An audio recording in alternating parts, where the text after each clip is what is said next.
Bhagavate Vasudevaya. Om Namo Bhagavate Vasudevaya. Om Namo Bhagavate Vasudevaya.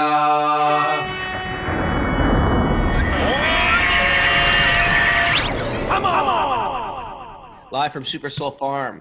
This is Wisdom of the Sages, a daily yoga podcast with your host, Raghunath, and co-host and senior educator at the Bhakti Center in New York City, Kaustubha. Welcome to our show. Welcome to Sleep In Saturday. We slept. Did you sleep in today, Kaustubha? Nope. Did you actually sleep in? Nope.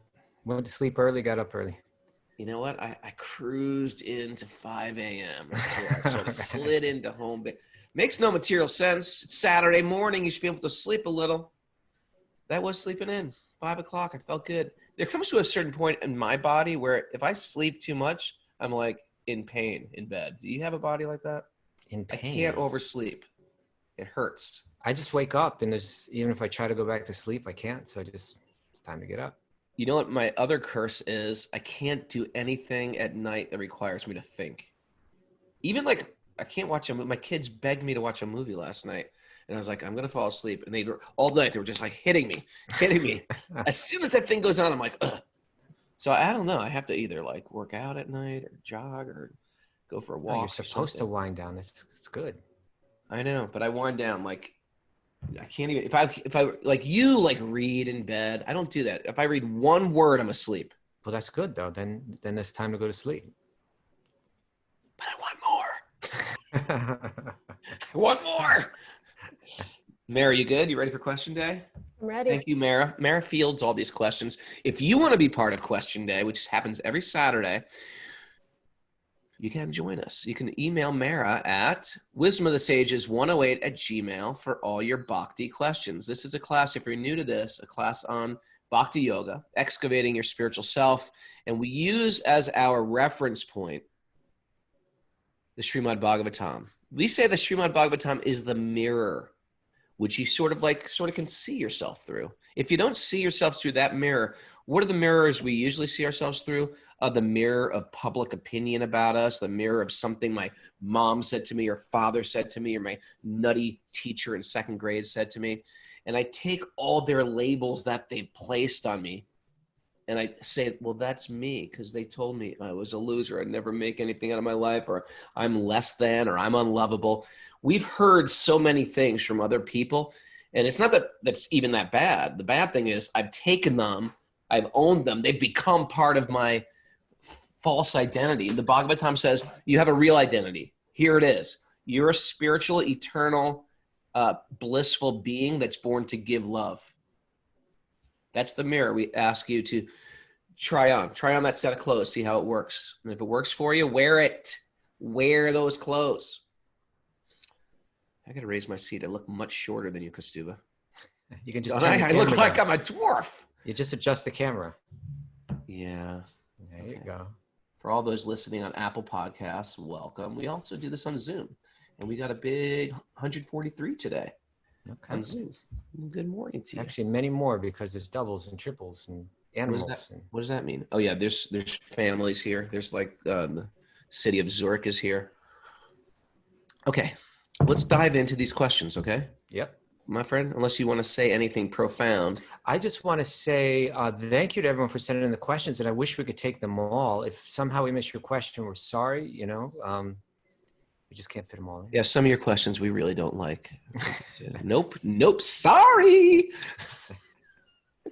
Nice try. Mara censors them. She won't let me. Raghu can't read that. He'll say something stupid. No, it's just like there's a lot of questions. We're trying our best. We try to things that are the most relevant. Getting a lot of great letters too, and we've got to thank people for those too. Got a really nice one from a person named Christian in Illinois. I had to thank you for that letter. It's so beautiful. I know. It's just like encouraging. So many. Encouraging. Yeah, there's been so many. It's everybody needs encouragement in this world, All right. Everybody needs a little encouragement. Even the people that you think are like, they got it together. People need encouragement. Okay, Kaustubh. I was going to ask this question yesterday. Martine said, okay, if it's not too personal, when and why did you guys both stop becoming monks? Too personal. That's much too personal, Martine. Who do you think you are writing our yoga show with that kind of a... No, just kidding. I think it's a great question. Like, it's like, all right, you're a monk. Everything's cool. Best years of your life. Then why'd you quit, smart guy? Good question. I think that's a great question, actually. It's a very good question. So you're going to take it first? This is for well, the two of us. Kaustubha was a monk longer than... How long were you a monk for? I was only a monk for... I was a monk for 5.5, lived in an ashram for 6.5. I was from 87 till 2000, so about 13 years. 13 years a monk. Maybe He was a much better monk. You could probably imagine. He was a much better monk than me. You were a great monk. I was a monkey. I was more of a monkey than a monk. Me too.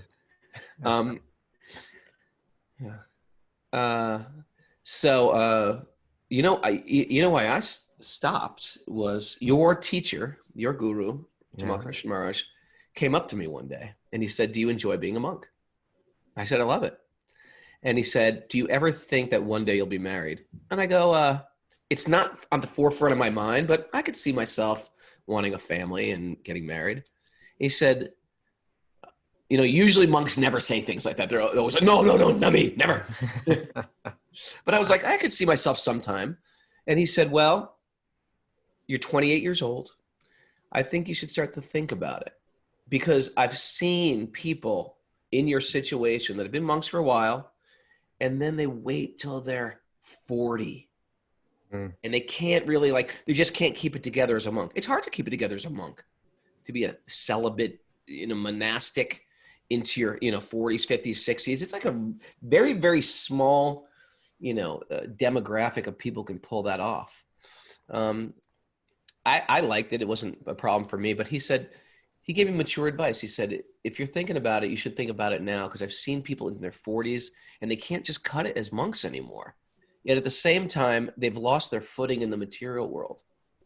And it's a little late to get started. It's late to get started. And you have kids, and then you're 65 and you're starting to have kids.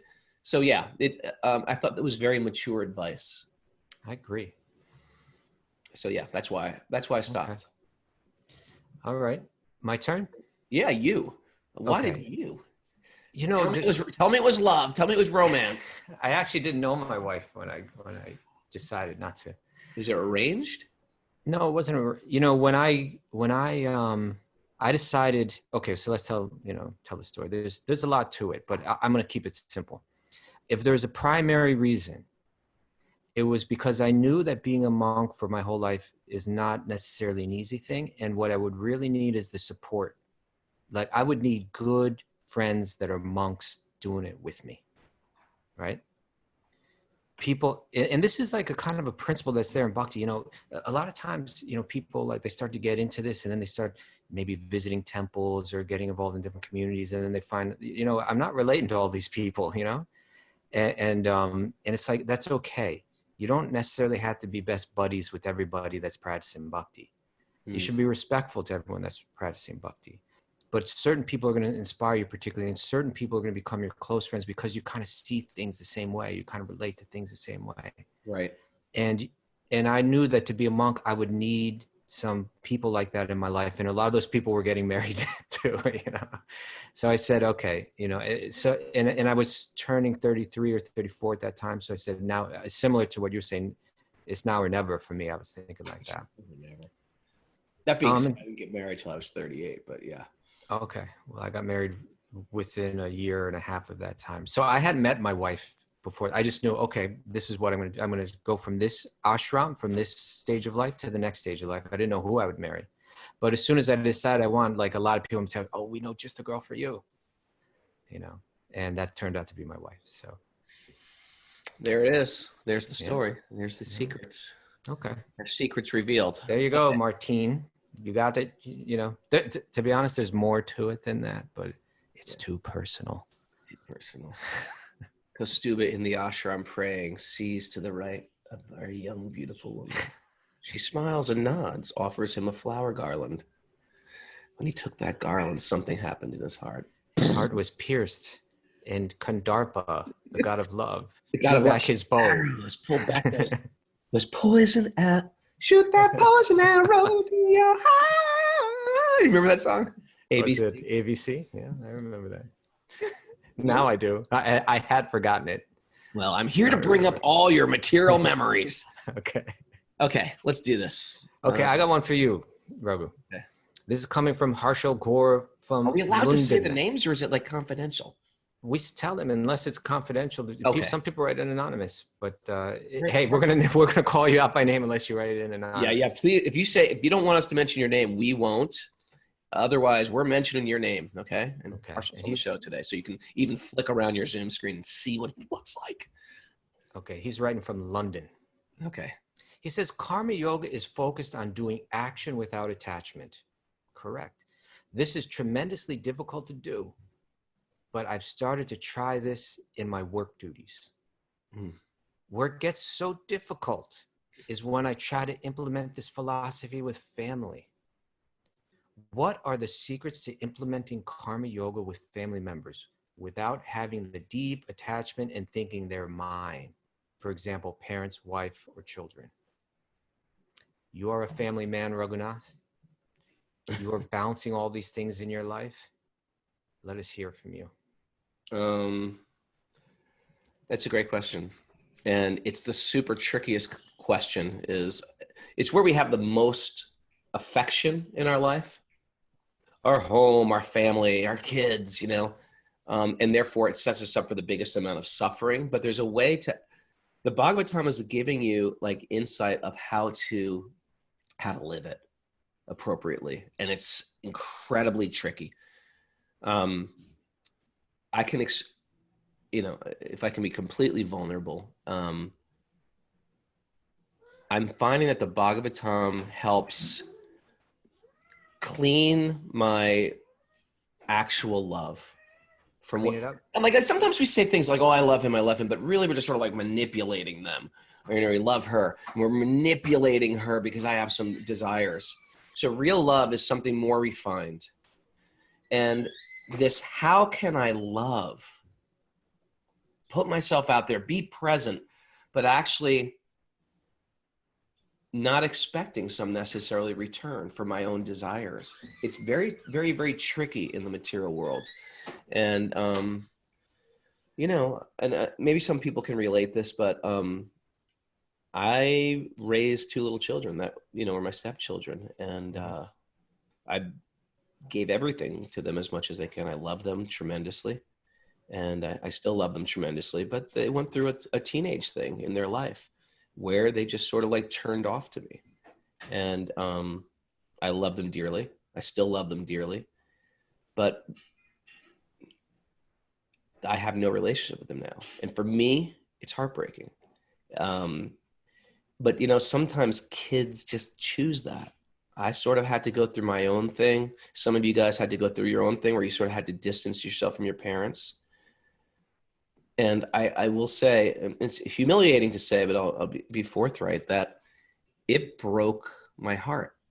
And then all those I say natural, they're not natural, they're material. All those material qualities like resentment, anger, real pissed off. Like I've done so much. I'd catch myself being trapped in all the things that I'm, preaching to Mara about and, preaching to the students about. I'm finding myself saying those mantras of the materialists, like, why me? It's unfair. I don't deserve this. And truthfully, I was like, wait a second, man, here you go.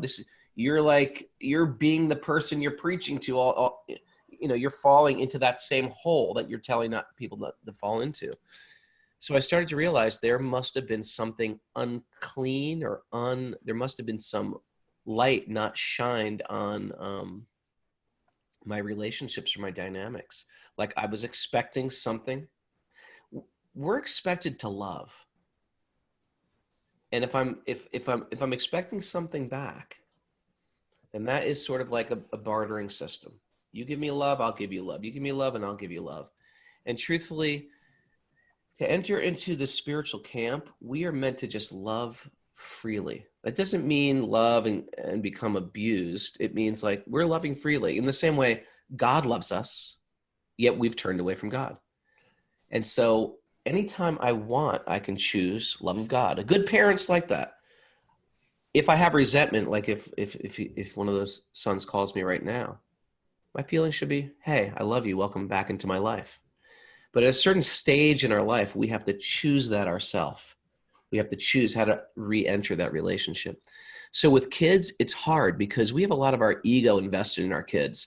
It says, my kid, got a straight A bumper sticker. Or my kid is a captain of the soccer team and he scored a goal. So there's a lot of I want my kids to learn martial arts because I do martial arts. A lot of my own ego is invested in our parenting, my parenting generally.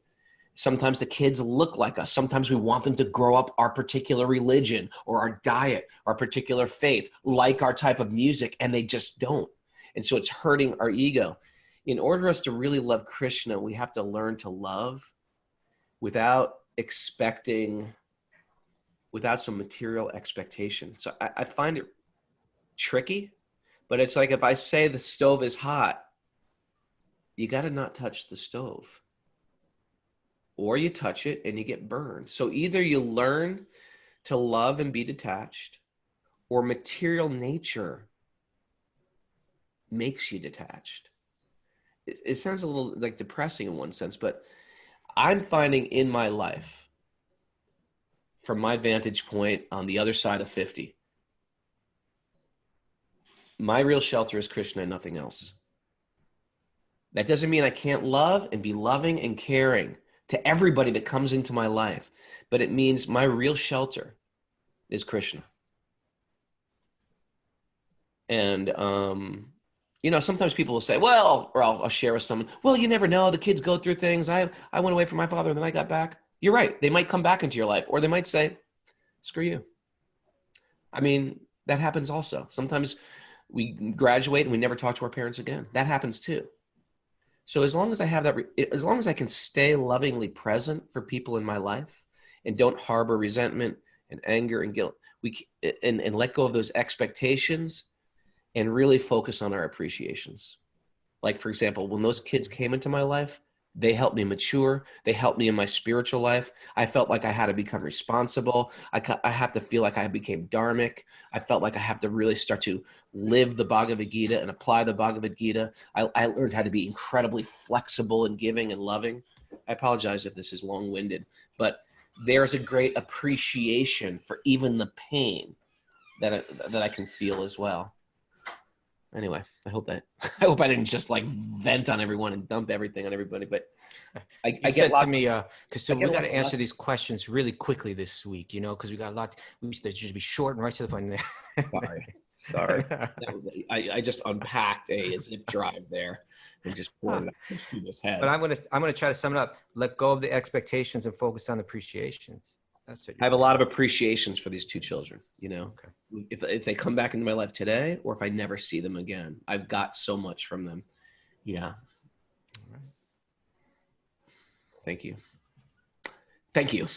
Can I read one to you, Kaustubha?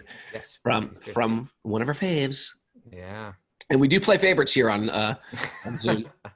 A DTG, as I understand the Bhagavad Gita, advises us to act according to one's own nature, to find one's purpose, to live one's purpose, while knowing that one is small, this is good, small yet significant parts of Sri Krishna. Much like each part of the body has its purpose and value only as a part of the whole body, we too are here to live that purpose in connection with something that is much bigger than ourselves. Okay. In the corporate world, we say, what is the mission statement of the organization? And the answer to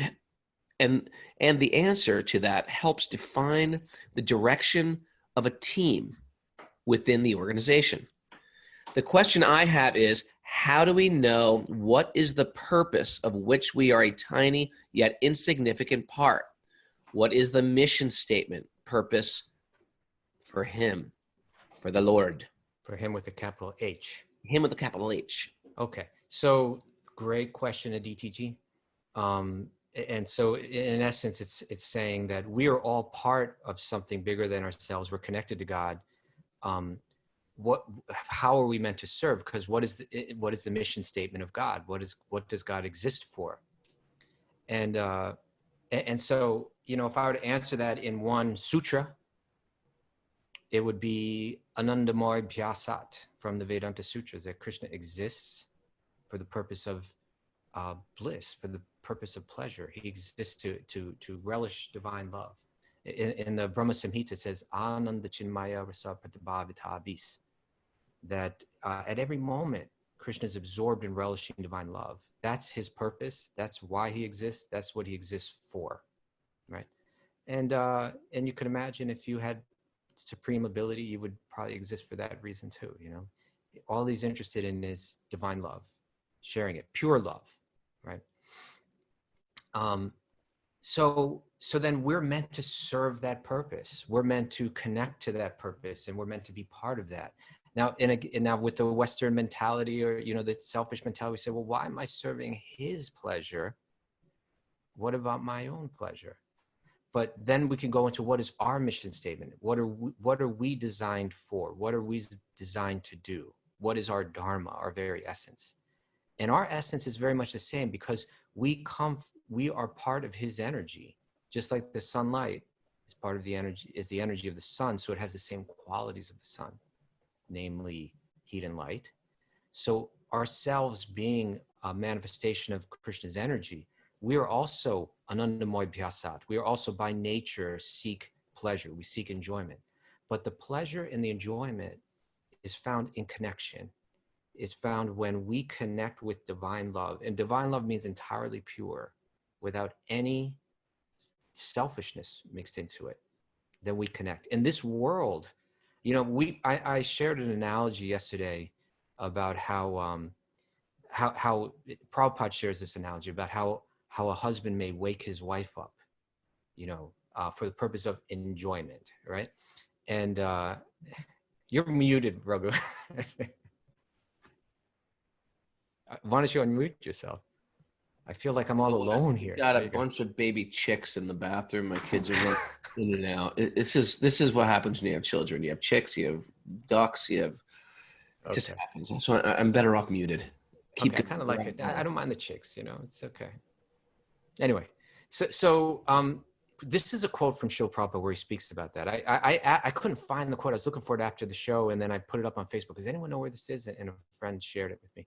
This is Prabhupada writing about how the material world, what is the mission statement of the material world? And it connects with what is the mission statement of the living being. So he says, the cosmic manifestation gives the conditioned souls a chance to go back home, back to Godhead. And that is its main purpose. That's why this world exists, to kind of prepare us to return to that divine love. The Lord is so kind that in the absence of such a manifestation, he feels something wanting. And thus the creation takes place. Although the creation of the internal potency was manifested and the other potency appeared to be sleeping, the material energy, and the Lord wanted to awaken her to activity, just as a husband wants to awaken his wife from the sleeping state for enjoyment. It is the compassion of the Lord for the sleeping energy that he wants to see her awaken for enjoyment. The whole process is to enliven the sleeping conditioned souls to the real life of spiritual consciousness, so that they may thus become as perfect as the ever liberated souls in the Vaikuntha Lokas, in the spiritual realm. Since the Lord is Satchit Ananda Vigraha, a form of eternal knowledge and bliss, he likes every part and parcel of his different potencies to take part in that blissful rasa. He wants us to take part in sharing divine love with him. Because participation with the Lord in his eternal rasa lila is the highest living condition, perfect in spiritual bliss and eternal knowledge. So what is the mission statement of God? To share pure love. And therefore, what is our mission statement? Also to facilitate that sharing of pure love. What is the purpose of the material world? It's kind of the reformation process to return us to become pure lovers. And that's it. Everything else is just like temporary manifestation, coming and going and disappearing. It's a great way to word it. What is the mission statement of God? Yeah. And you know what? Your answers are lucid. You want a clear mind like Kaustubha's? You just follow that path of Kaustubha. You just hang out with Raghunath. You mix in a few chicks and things like that, but otherwise, it's pure love. No, it's like Animal Farm here. Animal That was beautiful. Great answer. Okay. I got a tough question for you. This is like it gets into personal relationships and stuff. But you're good with these, Raghu. I recognize that you're good. Am I? Yeah. Am I? You're good with personal relations and stuff. You know, you got principles that you follow and stuff like that.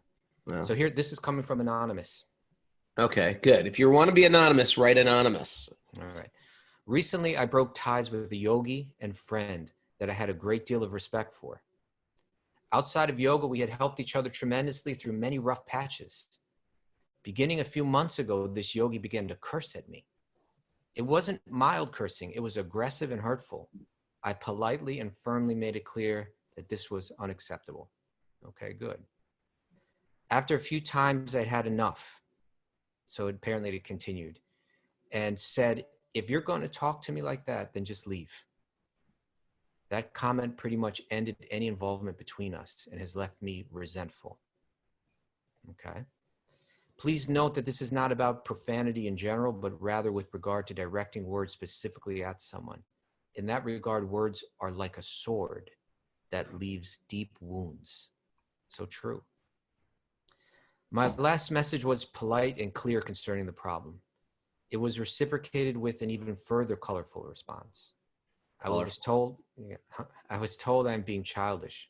Am I? Am I being childish? My difficulty now is that I've lost respect for someone I held in the highest regard, and I'm angry at my friend for not caring or seeing that I was trying to bring awareness to an abusive, unrecognized problem. Now I am yogi-less. I want to shed this lack of respect and hostility I am feeling. I'll be your yogi anonymous. Okay. Wow.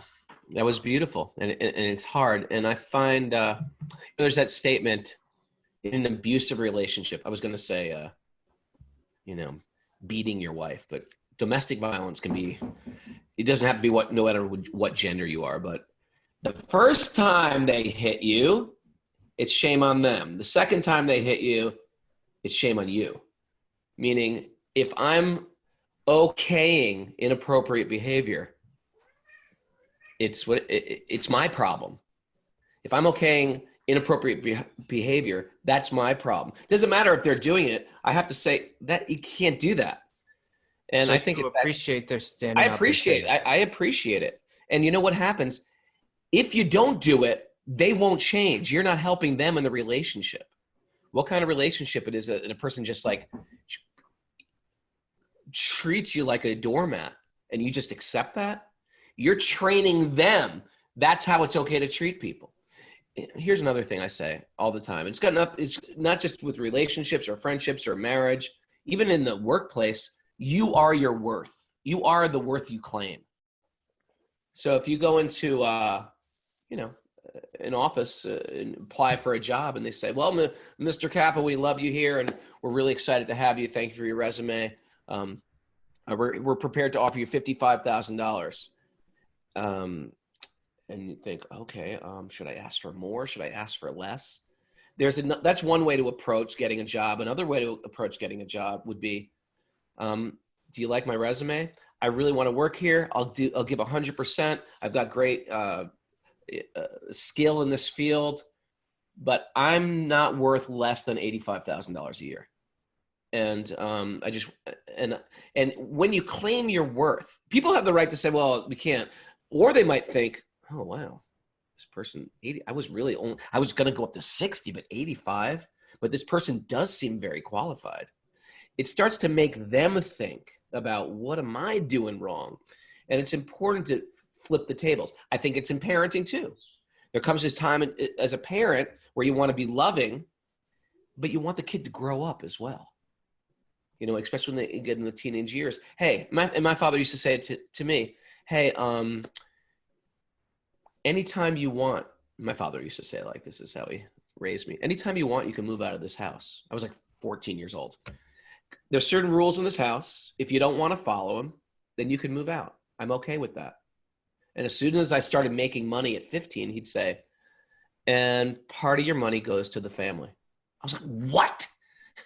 I was like, yeah. And it was training me to appreciate that, oh, there's people taking care of me. And I don't think it was a bad thing. I don't think it was a bad thing to claim some type of worth and to claim like, oh, don't you understand? We are maintaining you. Or don't you understand? This is a friendship and I'm not going to tolerate that. Don't you understand? This is a marriage. You're not allowed to throw things in the house or break a window or put your head through a wall or hit me. You know, so there needs to be those parameters in friendships, in marriages, in the workplace, or else when you claim no worth, you become sort of, you start to feel worthless. What do you think about that, Kaustubha?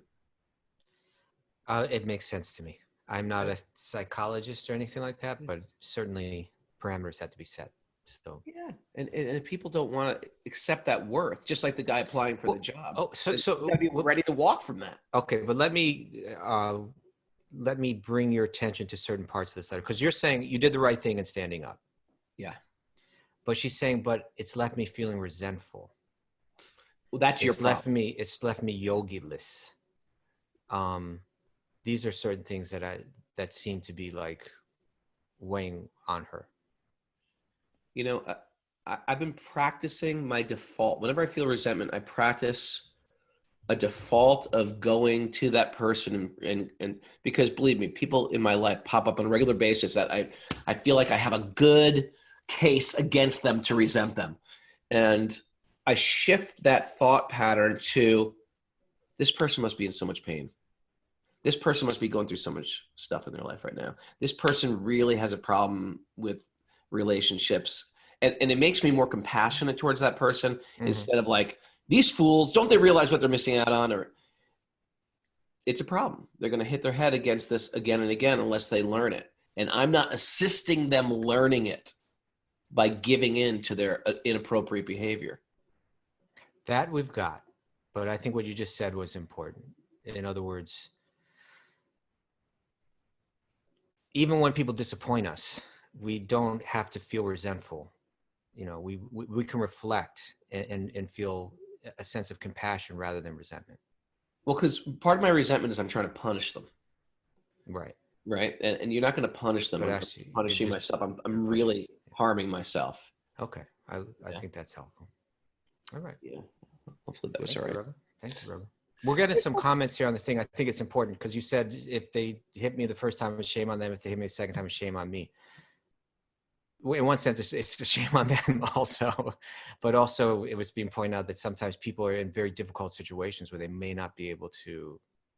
Anyway, again, I'm sure there's every situation is going to be unique, and I can't. You're right, and my answers, I'm sure, are going to be very general. Some are extreme, and so. Okay. Yeah. All right. Ready for next? Yeah. Who's it coming from? This, my friend, is coming from Kevin. Okay. Shanahan. Kevin Shanahan. I've been reading the Krishna book that I picked up at my local temple, and I cannot put it down. However, one thing that I don't understand, there's a lot of things. How could a gorilla make faces at young cowherd girls? Okay, that's a story we read last week. If one of the goals is to realize that the material world is Maya and separate ourselves from the sense pleasures and other material If one of the goals is to realize that the material world is Maya and separate ourselves from sense pleasure and other worldly desires, then why is there so much emphasis on the body and the physical appearance in the stories of Krishna? Good question. For instance, mainly the stories of the gopis. It's all sexualized. Kaustubha, what's up with your sexy Krishna stories? And when Krishna and Balaram go to Kamsa's kingdom, Krishna grants certain people in the kingdom with worldly possessions. And then the hunchback woman, Krishna grants her with a beautiful body, which then makes her lust after him. Doesn't this all go against against the message that we are not our bodies? Wouldn't it be more beneficial for them to be granted with the relief of material desires and become whole without them? therefore showing them a better, fuller life. Sorry, I had some cacao butter I was sucking on. What? Oh, don't even ask. Okay, I won't.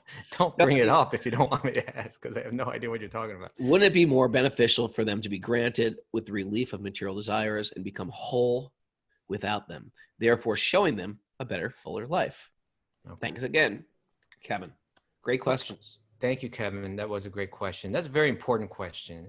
And, you know, just a really important point is being brought up, that when we read Krishna's Leelas, we need to hear them from people that understand them. Otherwise, we will see it through our own lens, our own material lens, and things that are incredibly deeply spiritual will appear to us to be material. And so things like, so for instance, the gopis, the way that they're expressing themselves to Krishna, will think, oh, they're just like ordinary girls that are expressing their material desires to a boy. That's not what's happening. And if we read them deeply and we hear from the right teachers on them, we'll understand that something very different is happening there. That the gopis are coming from the purest place that there is, that their love for him is entirely free of any material tinge or any aspect of selfishness. But their romantic words to him and the romantic behavior is coming from a place of pure love. It's entirely, it's entirely spiritual. In the material realm, what we call love is generally entirely or to some degree blended with selfishness. And so the relationships between boys and girls, you know, are commonly about what can I get from this relationship, from this person? What can I get? The gopis are entirely, what can I give? And because they want to please him in a particular way, we can love in different ways. We can love as a friend. If I want to love God as a friend and that entire is totally deep and strong and powerful in me, then I can be granted the form in which best to be able to offer friendship. And if I want to offer parental love, then I can be given the form. I'm granted the form. That form, I get the form that's suited to my consciousness, just like I get a glove that's suited to my hand, right? To the shape of my hand, the glove is designed. To the shape of my consciousness, the body is designed. And if I want to please Krishna with loving motherly affection, I can be given the form, like you showed us, that is just like the perfect form of motherly love. And if I want to please Krishna with romantic love, then I could be given a form like the gopis.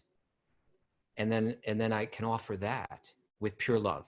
Now, if I just look from it externally, it seems like boys and girls, but you have to hear it from the acharyas who've written in depth, and they analyze, you know, just how pure and selfless that love is.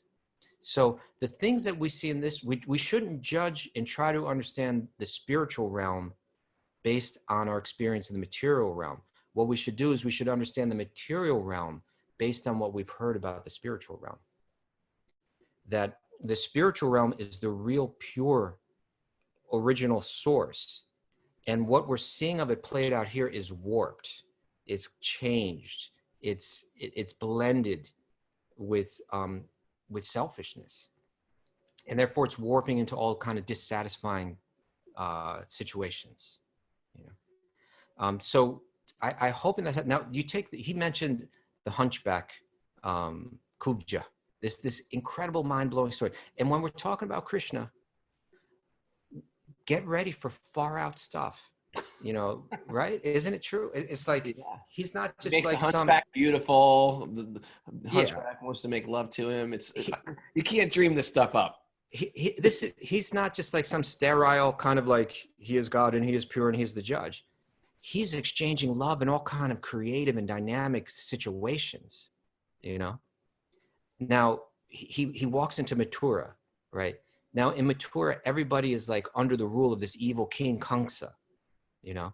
And she's this hunchback woman with like all of these oils and sandalwood pulp, all this to offer to the king.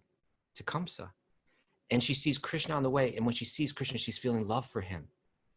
And she says, and this is the point that we're all meant to come to in life. I'm sending my energy and my efforts to love and my efforts to serve in all the wrong directions.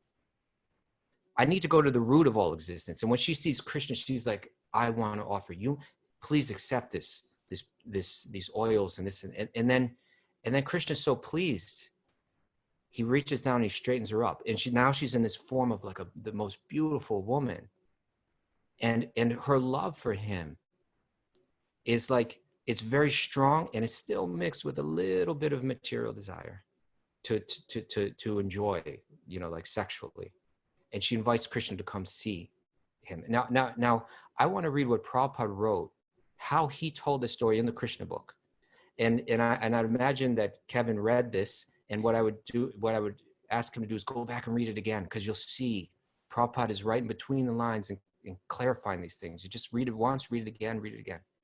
This is what Prabhupada, how he wrote it in the Krishna book. By supplying the sandalwood pulp to Krishna, Kubja, the hunchback woman, had already satisfied his senses.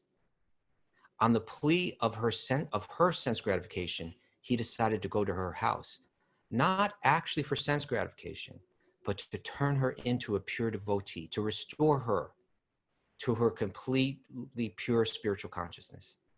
But it plays out in this, erotic way, right? Krishna is always served by thousands of goddesses of fortune. Therefore, he has no need to satisfy his senses by going to a society girl. I guess that's an old English term for like a prostitute, a call girl, whatever.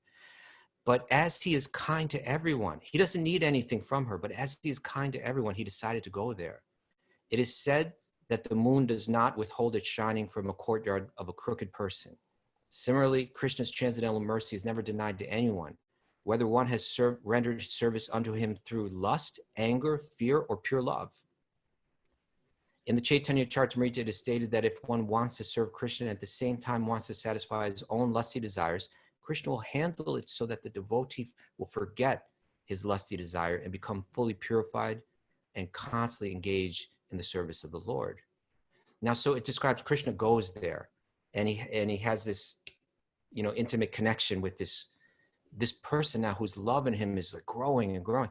And then she takes his feet, and this may be hard to understand, but like Krishna's feet are just like, they're just like all attract. She holds him to her heart. And when she does that, she smells the fragrance of Krishna's feet, which we can imagine there's nothing that smells so beautiful and enchanting. And he writes, by the smelling of the fragrance of Krishna's lotus feet, she immediately became relieved of all lusty desire. She was thus allowed to embrace him with her two arms and thus mitigate her long cherished desire to have Krishna as a visitor in her house. And so it's what's happening here is not on the material level. She was offering her heart. He accepted that in a way that she wanted to offer it. And in doing so, he removed any last tinge of material desire. Now, I just want to share one other little quick story, that the different great teachers of Bhakti have written that actually this Kubja was the earth. Now we hear in the beginning, in the Bhagavatam, that the earth was overburdened by all these horrible kings and was feeling that burden. So she's like a hunchback. And just like the earth offers all the fragrances, she was coming forward and offering him the fragrances. And he was, by lifting her up, he was saying to her, now I'm going to kill Kamsa. Like he was going to kill Kamsa like the next day. So stand up straight again, because I'm here to relieve your burden. Right? But overall, when these things are difficult to understand, the answer always comes to this. Why is Krishna dancing on the snake? Why is Krishna killing the demon? Why is Krishna, having this relationship with the prostitute? Why is Krishna doing this? Why is Krishna doing that? It's always going to lead to the same answer, because the circumstances are facilitating the exchange of divine love. As we said earlier, what's Krishna's mission statement? He's Anandamoy Pyasad. He exists for the exchange of divine love. And that's what's happening in these leelas. So I can understand how it may not be easy to see that. It may be easy to, we may be prone to see them materially. But when Krishna's doing these things, when the gopis are coming forward as lovers, it's with something different in their heart than what we have in this world. When Krishna is having this relationship with Kubja, transforming a hunchback into a beautiful prostitute, it's not an ordinary material thing. There's something very deep and spiritual, and we have to hear from the right sources to ever understand it. That's all I want. That was great. I love how you referenced it. I'm trying to think. Maybe we can ask Mara. Like, what is when a newbie here? Because I was like, yes, that makes so much sense. Yes, that makes so much sense. I was wondering, if you were brand new, completely brand new to this, does that make sense to you, Mara? You're not brand new, but you know what I mean? Yeah. I think Maybe it's an answer, yeah. Yeah, it's and that's why Prabhupada did the 10th canto first, because it can be so confusing if you just read it like a story. It seems like crazy, erotic love stories. And Kaustubha, you're right on. I feel. Thank you, Robin. You help me understand it better. I appreciate that. Thank you. Now I've got a question. I do this class for me, also for my accountability. Me too. The Bhagavatam. I'm not doing this just because I'm the wise guru. I do this because I need to hear the Bhagavatam on a regular basis. You're just my wise guru. Now, are you ready? I got another question for you. Yeah. This is coming from Kane. He writes, I'm familiar with Ray Capel from his Youth of Today stuff since I was a teenager, although I don't really listen to hardcore as much these days. I did catch his 10 questions on the New York hardcore documentary and found him to be interesting, funny, and enlightening. I find him to be exactly the same myself. So we share that, Kane. Then I saw he popped up on the Joe Rogan Experience podcast and listened and watched that. I listened and watched that, and learned about Wisdom of the Sages podcast. I've been watching one a day on YouTube, sometimes 2 a day on weekends. All right. And I'm just starting number 52 this morning, which is the first question day episode. They said if you have a question to email to you. Well, my question is, why are memories of previous lives suppressed? Why can't we remember them? That's a great question, right? Yeah, it's a common question, I think, right? Common question. Ever been in a car accident? Someone's like laying on the operating table after a car accident. They're like, well, what happened? Well, I remember being in the car with all my friends. We just came back from that party. And now I'm waking up on this operating table.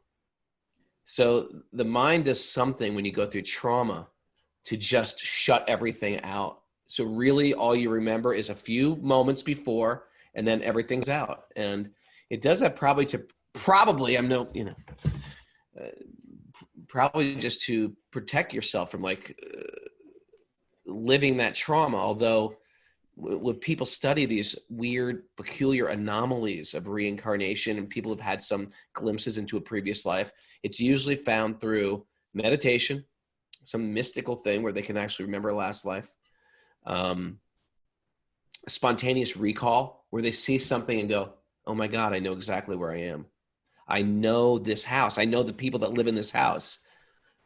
Sometimes it's from a child under the age of 4, out of the mouths of children who are somehow still connected with a previous life. I had one student I was giving a class to on reincarnation, and she started crying, and she raised her hand, and she said, sometimes my daughter, who's 3.5, looks at me and gets very grave and says, where's my real mother? I want to go to find my real mother. I miss my family. Who are you? Where is my real mother? And she tries to get out of, she's only 3.5, and she tries to get out of the house. There's some instances. So they have some connection. Huh? So in other words, you're illustrating that if we could remember all our past lives, we'd be going completely neurotic. Yeah, maybe. So we get some type of glimpses. We get some glimpses into our past. And some, it's bigger than a glimpse. I had another student that said they had a student that their 2 and 3-year-old started speaking fluent Spanish. And they said there was no way they could know this, that they homeschooled their kid, they don't watch TV, and it was fluent Spanish. And this is a common thing, this starting to speak another language spontaneously from children at the age of 4. I've had students myself who've told me, anyway, I could go on to this reincarnation stories because I collect ones like this. There's a lot of things that are just, it's one thing if I said, hey, Kaustubha, I'm pretty sure I was a swan in my last life. It's one thing if people are, especially if you're new age or spiritual, you could say things like, I think I was a Cleopatra. But it's another thing if you have a 4-year-old or a 3.5-year-old starting to speak Russian, or for someone to say, I know exactly who lives here. There is another one I heard from a person where they looked at a photo, the child looked at a photo that the grandmother had and said, that's the Buick I bought you. And it was the father taking birth as the child again. The grandfather taking birth as the child again. So the idea is if you're attached to something, you come back to the things that you're attached to. Could be family members, could be a home, could be your body itself, it could be a place. That's why there's haunted houses. Or you take birth. Why can't we remember it though? You always bring it back to the actual question. That's what they want to know. Why can't I remember it? Because in trauma, we forget things. So death and birth are as Traumatic. beautiful as they are. They're sort of traumatic. Okay. You know, it's like come out in the world, right? And sometimes we are completely oblivious to it. And sometimes there's these stories, these people actually understand their previous life, or they have sometimes people come out with some mystical power. Some child has some mystic power. They're just carrying in from a previous life. Just like there's child prodigies who are carrying some talent in from a previous life. You want to go here? You want me to go here? I can go here. Children who commit murder happens. I tell you, they asked a simple question. Why can't I remember it? Why can't you remember? Okay, and you're going to either go into the supernatural. It's not or, supernatural, or man. children, or children that life murder. Is eternal. Life is eternal. It's child prodigies or child murderers. Why do people have rage at an early age? Why do people have rage? Why do people have attracted to addiction, attracted to yoga, attracted to not? You know the Varshana Swami? We know Varshana Swami? He told me from incredibly enlightened person. But bro, I'm going to say the same thing at the end. But the question was, why can't I remember it? Can you indulge me and let me tell my Varshana Swami story? Please do. I want to hear it. From childhood, animals would come up to him, like forest animals, and he would speak to the animals. Wow. I've seen him. He's like a horse whisperer. He's an animal whisperer. It's all real, man. All this stuff is real. The more you study it, the more you find people that, yes. Okay, why can't you remember it? Because we forget things. I forget what I did yesterday. What to speak of my last life. If you ask me, Raghu, what did you do yesterday? I'd have to like sit there. Oh, I don't know. Our memory's weak, man. We're distracted. It stirs up the vrittis in the mind, the stuff in the mind, like a pond. Oh, man. Okay. I'm going to just ask you a last question because we went over and I babbled. Okay. And it's Saturday. What time do you guys go to sleep? That's a question. From that's not the question though. There's a question that's been on the thing for weeks now. Oh, good morning. I have one question. Okay. I'm currently rereading the Gita and came across verse 417. You must realize what action is and what wrong action is, and inaction are as well. The true nature of action is profound and difficult to fathom. He who can see inaction in the midst of action and action in the midst of inaction is wise and can act in the spirit of yoga. I think I know what this means, but was wondering if you guys could clarify it a little. Could you define what action and inaction are described in this verse and maybe give an example or scenario of someone performing action and inaction spiritually? Thank you for your time and love for the show. All right. Good question from Chris. You're the person to answer that. And if you want any help on the supernatural, I'm here for you. Okay. Let's talk about children that murder and their actions. So, UFOs. Okay, it's Chris, coming from Chris. Chris, okay. So yeah, even the translation he gave is a little difficult than Prabhupada's translation, which says one who sees action and inaction and inaction and inaction actually sees. So it can be a little complicated. The word for action is karma, but the word karma also means the reaction to an activity as well, right? An action is if I do an action, that action is called karma. It's an action, but also the reaction to that. So the implication is that in the material realm, when we perform an action with material consciousness, it brings about a reaction. So that's called jnana. That means, okay, I understand something about how the material energy works. This is how it works. When I do something disconnected from my relationship with God, when I do something disconnected from my true nature, then there's a reaction that comes from it. And they're both called karma. Okay.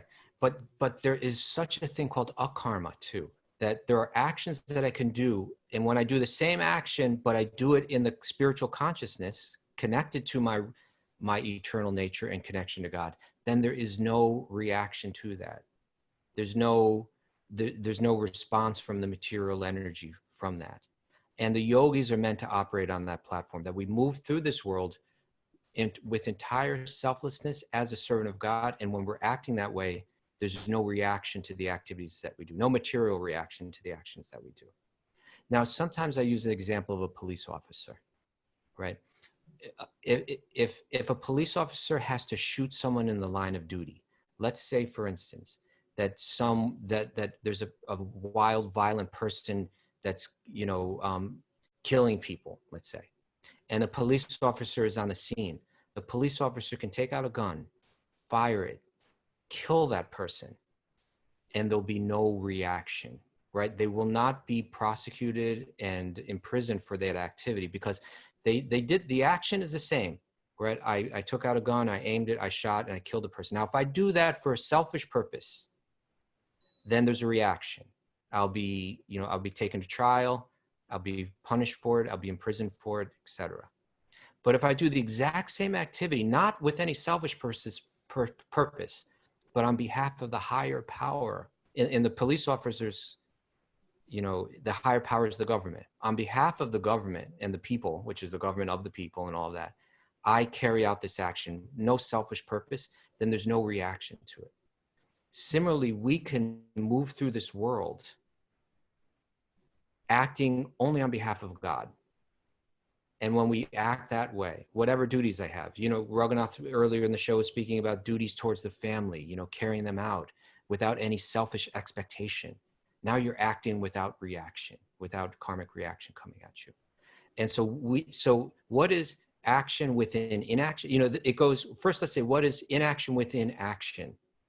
Inaction means within action, means I'm doing the action, but within that there's no seed of reaction because I'm doing it on behalf of the higher power without any selfish purpose. So it's inaction, akarma, within my action, within my karma. And then the opposite is true too. I could be inactive and still be, in other words, I could be externally renouncing the world, but still because I have responsibilities in this world, I could get karma for not being active. So that would be action within inaction. All right. So our goal is to move through this realm, learning that I'm actually happier when I'm serving. I'm actually happier when I'm not when I'm not acting with the idea that I can squeeze some pleasure out of this circumstance, I can squeeze some pleasure out of this relationship. No, I act entirely as a servant. Then there's no material bondage that's going to bring me back to take another birth, right? There's no karma coming from that. But what does arise is the true happiness and pleasure that is my very nature. When I learn to operate on that level, there's no reaction, and it makes it, from that platform, so much easier to connect with God. And when I connect with God, that true nature starts to come out. And so that's text 4:17 and 18 in the Bhagavad Gita. And I hope that helps, action and inaction within action. Perfect Thank way you. to end it. Thank you, Raghu, for Question nice day. morning. Question day. People need a spiritual mission, Kaustubha. I think that's also, not just a spiritually, you get bored, you want to be spiritual, sit back, do nothing. We need something to do. We need some transcendental spiritual mission in life. That's how I feel. I agree. But I think it's also important in Bhakti. We need to feel like, what is my offering? What is my contribution? And speaking of contribution, thank you. This is community-supported podcast, and we really appreciate it. If you want to support us with your tithing. It's patreon.com/wisdom of the sages. There's a bunch of other cool information, classes, etc. on that. So join our Patreon group. We really appreciate those who have. Yeah, it will open up another world of content. Yeah, and tomorrow is another sleep. You get to sleep in tomorrow, but wake up and be excited because our special guest is His Holiness Raghunath Swami. We're all very excited for that, and very excited. I wonder if we have time to take. We might go a little bit over tomorrow too. So Yeah. But we had about 145 people today. I don't know if you There was mentioned. more. I saw up in the 150s at some point. 150, 152. Mara, 154. 154, Mm-hmm. 55. 56. Anyway, thank you everybody for joining us in Zoom. If you want to join our secret Zoom club, please email Mara at wisdomofthesages108@gmail.com. If you're listening on Apple Podcasts, Spotify, etc., go on your iPhone and click on that podcast button, wherever it is. I'm looking for my phone. This podcast button, you can't see it. And go to Wisdom of the Sages, 5-star review. You guys are cool. It helps us in the bigger scheme of thing in the podcast world. Everybody can do that. You should do it right now. But actually, right now, right this very moment, we're going to dance a little. We're going to sing a little. I know this may sound crazy. If you're driving, I want you to pull your truck over, get out of the car, and dance on the side of the road. If you're laying in bed, I want you to just start moving your arms. This is as much exercise as it is transcendental leaving your body. Mara, what do you think this is? What kind of meditation are you doing, Mara? Come on, don't let me call you out, you guys. I'm watching all of you. If you can't see this there on Spotify, people. Yeah, we've got 155 people dancing. Brudge and Law, what's going on over there in New Jersey? Get your hands up. Come on. Tamara, okay, they're not doing it, so I'm calling them out. They're going on my shame list. I shame them into dancing. That's how I do it. And should a spiritual path be all about shaming? Whatever works, Raghu. Whatever works.